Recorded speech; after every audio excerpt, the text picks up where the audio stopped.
Hello everyone, I'm Davinder Kaur. Welcome to my YouTube channel Study Time with Davinder.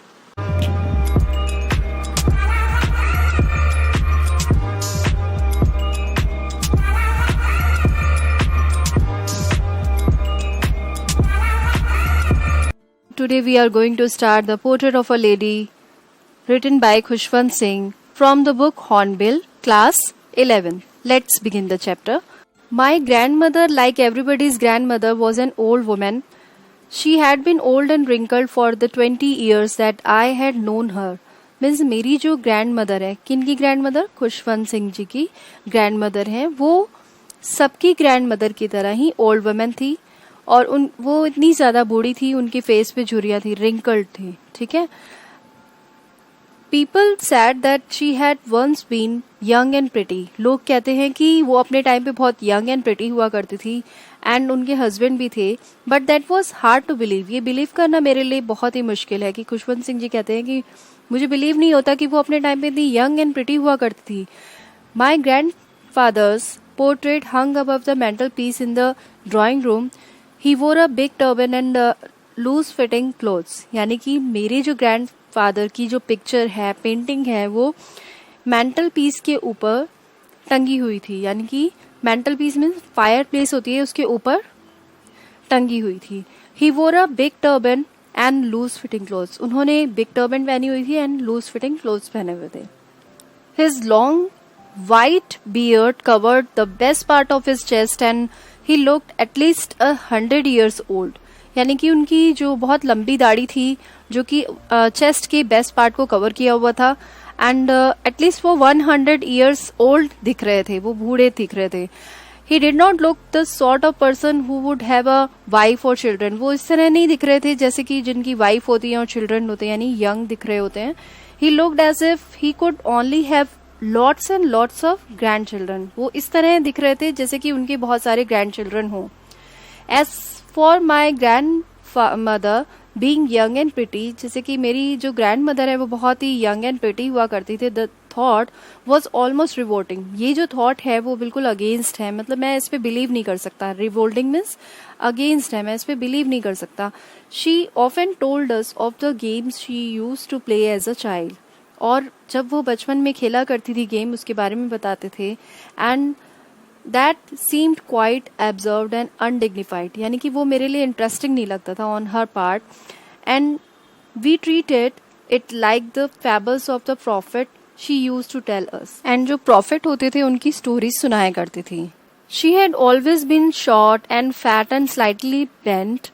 Her face was crisscross of wrinkles running from everywhere to everywhere.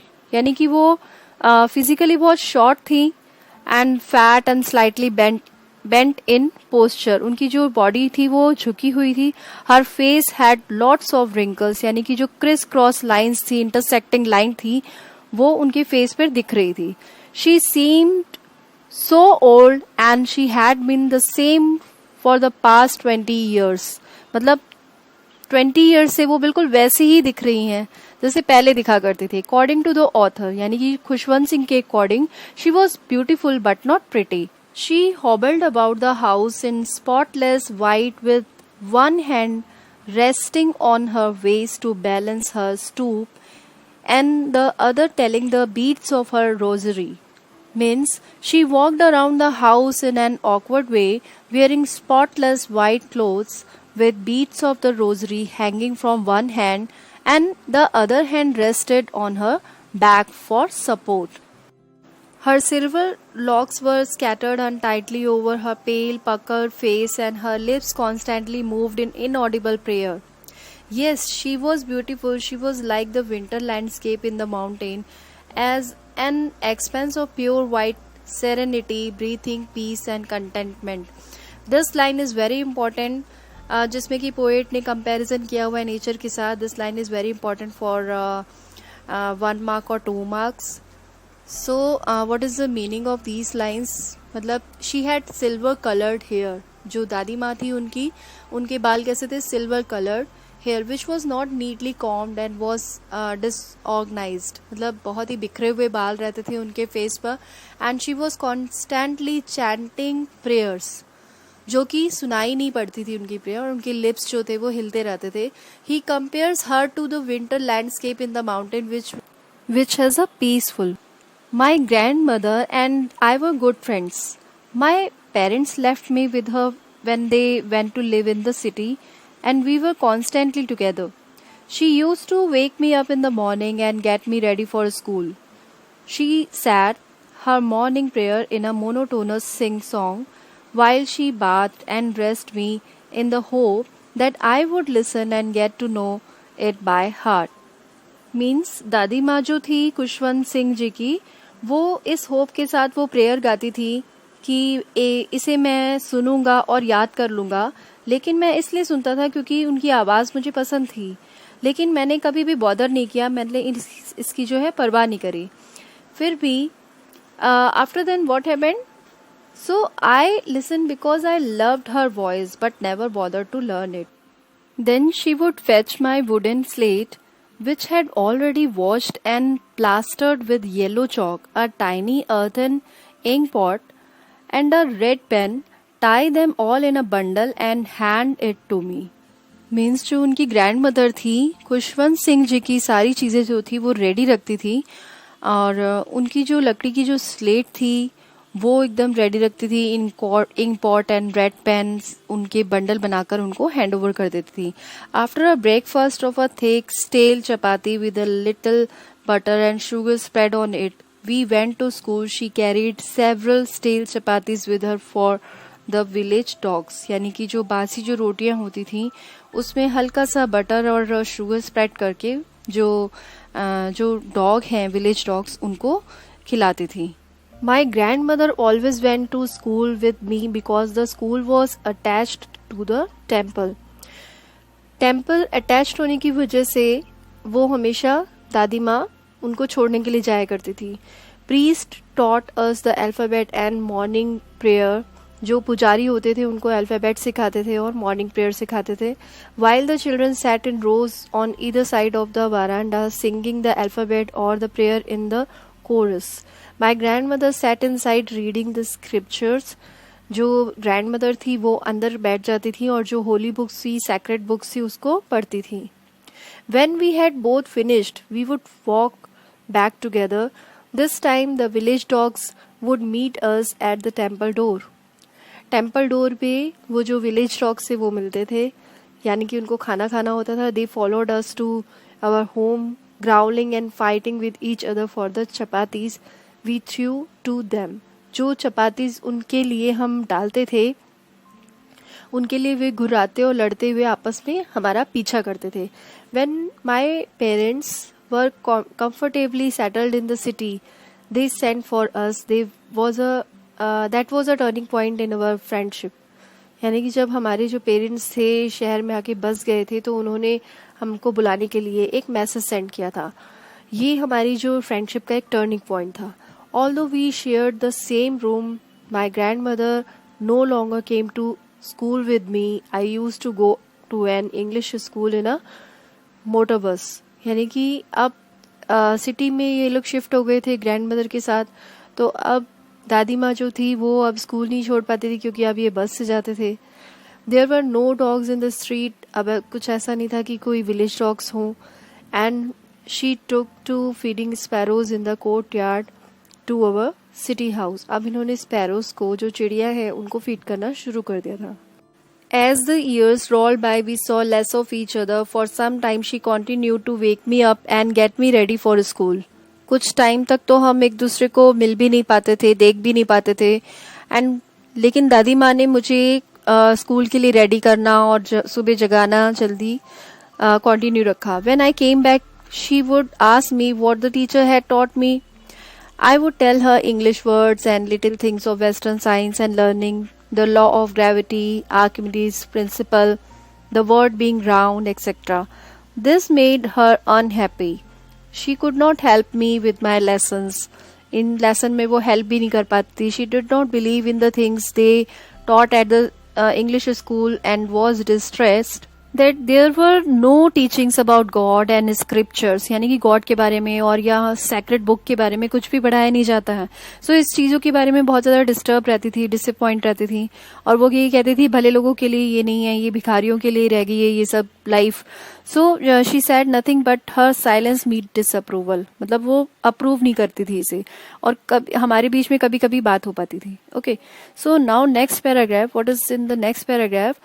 When I went up to university, I was given a room of my own. The common link of friendship was snapped. So what it's mean? जो university में गया और उसके बाद मुझे room दे दिया गया और जो हमारी जो फ्रेंडशिप थी वो टूट गई थी. So grandmother accepted her seclusion with resignation. So इसका मतलब ये हुआ कि जो मतलब बिल्कुल लोनलीनेस हो गया था दादी माँ के लिए रहना, जो लोनलीनेस था वो उन्होंने एक्सेप्ट कर लिया था. And accepted her seclusion with resignation. She rarely left her spinning wheel to talk to everyone, anyone. मतलब किसी से कभी ऐसा होता था कि जो स्पिनिंग व्हील है वो कभी बात करने के लिए छोड़ती थी तो वो सारा दिन चलाती रहती थी. अब उनके पास टाइम ही नहीं है. From sunrise to sunset she sat by her wheel spinning and reciting prayers. Only in the afternoon she relaxed for a while to feed the sparrows while she sat in the veranda breaking the bread into little bits. और afternoon के time पे वो थोड़ा relax करती थी, sparrows को feed करती थी, छोटे छोटे ब्रेड के टुकड़े डाल देती थी. एंड जो बर्ड्स थी वो वहां पे इकट्ठा हो जाती थी और आवाज करती थी चिरपिंग की, मतलब बहुत ज्यादा चिड़िया हो जाती तो आवाज होती है. She came and perched on her legs, other on the shoulders. उनके शोल्डर पे भी बैठ जाती थी. Some even sat on her head, उनकी हेड पे बैठ जाती थी. She smiled but never shooed them away, उनको भगाती नहीं थी. It used to the happiest half hour of the day for her. उनके लिए जो ये हाफ एन आवर था वो बहुत ज्यादा हैप्पीएस्ट मोमेंट था. When I decided to go abroad for further studies, I am sure my grandmother would be upset. मुझे लगता था कि मैं इतनी दूर अब जब अब्रॉड जाऊंगा तो मेरी ग्रैंड मदर तो बहुत ज़्यादा अपसेट हो जाएगी. I would be away for 5 years, मैं उनसे 5 साल तक दूर रहूंगा. And her age one could never tell, but my grandmother could. She was not even sentimental. She came to leave me at the railway station but did not talk or show any emotion. Her lips moved in prayer. Her mind was lost in prayer. Her fingers were busy telling the beads of her rosary. उनकी fingers जो थी वो माला जपने में busy रहती थी. So her fingers were busy telling the beads of her rosary. Silently she kissed my forehead and when I left I cherished the moist imprint as perhaps the last sign of physical contact between us. So ये जो last sign था physical contact का उन्होंने याद रखा. But that was not so. After 5 years I came back home and was met by her at the station.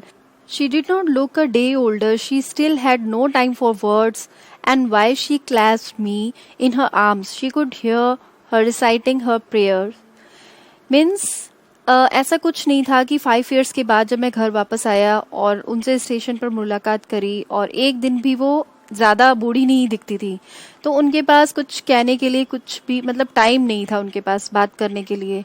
और उन्होंने मुझे हग किया और जो प्रेयर थी वो बोल रही थी मन मन में. और फिर भी and after then what happened, even on the first day of my arrival her happiest moment were with her sparrows whom she fed longer with her frivolous rebukes. Frivolous rebuke means जो threaten करते हैं, जो दादी माँ थी उनकी जो birds को खिलाते हुए threaten करती थी. Okay, now next paragraph. In the evening a change came over her. एक उनकी मतलब चेंज देखा किसने? खुशवंत सिंह जी ने. She did not pray. उन्होंने बिल्कुल भी प्रे नहीं किया था. She collected the women of neighborhood. आसपास जितनी भी लेडीज थी उनको कलेक्ट किया. Got an old drum and started to sing. For several hours she thumped and sagging skin of a dilapidated drum and sang of the homecoming of warriors. इसका मतलब है कि जो बहुत ही पुरानी सी ढोलक थी वो उन्होंने बजानी शुरू कर दी और गाना शुरू कर दिया उनके लिए, जो कि जो वॉरियर्स होते हैं घर वापस आते हैं उनके लिए जो सॉन्ग गाते हैं वो उस तरह से उन्होंने शुरू कर दिया. And after then we had to persuade her to stop to avoid overstraining. मतलब हमने कोशिश करी कि मतलब ये जो उनको मनाना शुरू कर दिया कि इस तरह की ओवर स्ट्रेन मत लें. So that was the first time since I had known her that she did not pray. और वो ऐसा टाइम था कि मैं उन्हें जानता था. अभी तक तो मैंने जहाँ तक देखा था कि वो पहला मोमेंट ऐसा था जब उन्होंने प्रेयर नहीं करी. The next morning she was taken ill. It was mild fever and the doctor told us that it would go. But my grandmother thought differently. She told us that her end was near. She said that since only a few hours before the close of the chapter of her life she had omitted to pray. She was not going to waste any more time talking to us. So what happened? Next morning क्या था, उनको fever हो गया था हल्का सा और doctor ने बोला था ये उतर जाएगा फीवर. लेकिन जो उनकी ग्रैंड मदर थी खुशवंत सिंह जी की, वो अलग तरीके से सोच रही थी और उनको बोला था कि मेरा जो है एंड आ गया है. सो अपनी लाइफ के लास्ट चैप्टर को बंद करने के कुछ घंटे वो चाहती थी कि मैं प्रेयर कर लूँ, जो कि प्रेयर करना भूल गई थी. Okay, and she did not want to waste any time. किसी से भी बात करके वो मतलब टाइम बर्बाद नहीं करना चाहती थी. सो वी प्रोटेस्टेड, हमने इसका विरोध किया, मतलब हमने उनको रोका, but she ignored our protest. She lay peacefully in bed praying and telling her beads even before we could suspect. Her lips stopped moving and the rosary fell from her lifeless fingers. A peaceful pallor spread on her face and we knew that she was dead. So what happened? हमने जब protest किया और जो उन्होंने ignore कर दिया था और जो बेड पर आराम से शांति से लेट गई थी और प्रे करने लग गई थी, तो इससे पहले हम सस्पेक्ट करते थे उनकी जो लिप्स थे वो चलना बंद हो गए थे और जो उनकी माला थी, रोजरी थी, वो उनके फिंगर से गिर गई थी. उनके फेस पर एकदम पेल हो गया था उनका फेस और हमें समझ में आ गया था वो डेड हो गई हैं. We lifted her off the bed and is customary means ritual के अकॉर्डिंग उनको नीचे लिटाया और रेड कलर का जो है श्राउड यानी कफन उनको दिया. After a few hours of morning we left her alone to make arrangement for her funeral. उनके संस्कार के लिए, फ्यूनरल के लिए अरेंजमेंट किए काफ़ी शोक के बाद. In the evening we went to her room with a crude stretcher to take her to be cremated. उनको मतलब संस्कार के लिए उनको स्ट्रेचर पे लेके गए. The sun was setting and had lit her room and veranda with a blaze of golden light. We stopped halfway in the courtyard, all over the veranda and in her room, right up to where she lay dead and stiff, wrapped in the red shroud. Thousands of sparrows sat scattered on the floor. यानी कि वरांडा में जब उनको red colour के कफन में लेटी हुई थी वो, तो वहाँ पे जब हम रुके थे वहाँ पे तो हमने देखा कि बहुत सारी जो हैं बर्ड्स इकट्ठा हुई हैं फ्लोर पे. देयर वॉज नो चिरपिंग, मतलब आवाज़ ही नहीं आ रही थी बर्ड्स की. We felt sorry for the birds and my mother fetched some bread for them. मेरी मदर जैसा दादी माँ मेरी छोटे छोटे टुकड़े करके उनको दिया करती थी. She broke it into the little crumbs the way my grandmother use to and threw it to them. उनकी तरफ फेंका. The sparrows took no notice of the bread. Bread की तरफ उन्होंने नोटिस भी नहीं किया बिकॉज उनको भी बहुत दुख था. When we carried my grandmother's corpse off they flew away quietly. जैसे ही उनकी डेड बॉडी को लेके जाने लगे तो जितनी भी बर्ड्स थी वो एकदम उड़ गई. Next morning the sweeper swept the bread crumbs into the dustbin. और नेक्स्ट मॉर्निंग जो स्वीपर आता है उसने ब्रेड की क्रम्स को डस्टबिन में डाल दिया. Now what do you learn about the story? In the portrait of a lady, the writer and his grandmother had a beautiful bond between them and loved each other a lot. The story tells us how beautiful relationship can become between a grandson and his grandmother. Now this is the end of the story. I hope you have understood. If you have any doubt, you can ask me in comment box. Stay tuned for more videos. Till then, keep learning. Thank you.